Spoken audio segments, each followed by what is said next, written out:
Good afternoon and welcome back to Shir Soul Sound. Today we're here at the beautiful Green Tree Country Club in New Rochelle, New York. And obviously every portion of a sound system setup is extremely important, from microphone selection and placement to speaker placement and monitoring. But there's an extremely important step that is often neglected, and it could be the answer between a beautiful, clear, and crisp sound or feedback throughout the night. It's called shooting the room, and I'm going to show you how to do it right now. Check it out. We opened up universal control here on our MacBook Pro. We're going to go into our graphic EQ. You see we have an EQ set from the last gig. First step we have to do is clear that EQ. All right, we're going to do that on the left and the right channels of the main system. Then, as we go over to our board, you'll see we have our master fader and we have all of our faders kind of set for the entire band. What I'm going to do is I'm going to start riding my master fader up until I create feedback. You need to have this on spectral analysis. That'll show you where the frequencies are. So I'm going to ride this fader up just a little bit to create feedback. And when I get that feedback, I'm going to see where it is. You see right there is about 150. I'm going to bring that down. I'm also going to go to the master EQ here on the master bus. And I'm going to find 150 here, and I'm going to bring that down just a touch.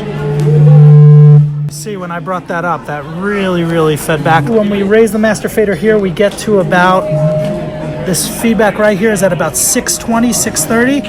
I'm going to bring that fader down, and you see that really neutralizes that sound.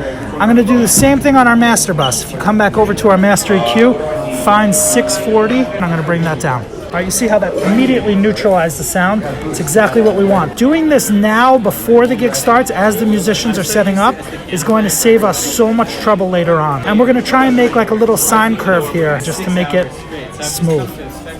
Okay, now I'm going to go back to my master fader and I'm going to bring it up again. See if I can find any more problem areas.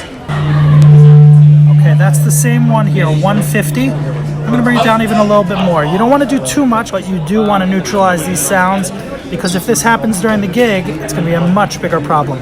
Again, back to our master EQ, and I'm going to lower that 150 just a touch. Let's go up one more time, see what we find.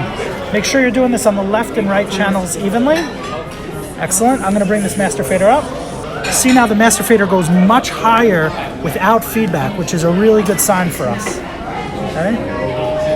Good, and that's the same one. So there's really two problem areas here. So I'm going to lower that 620 one more time, and I think we're good. Don't forget to subscribe, comment below, let us know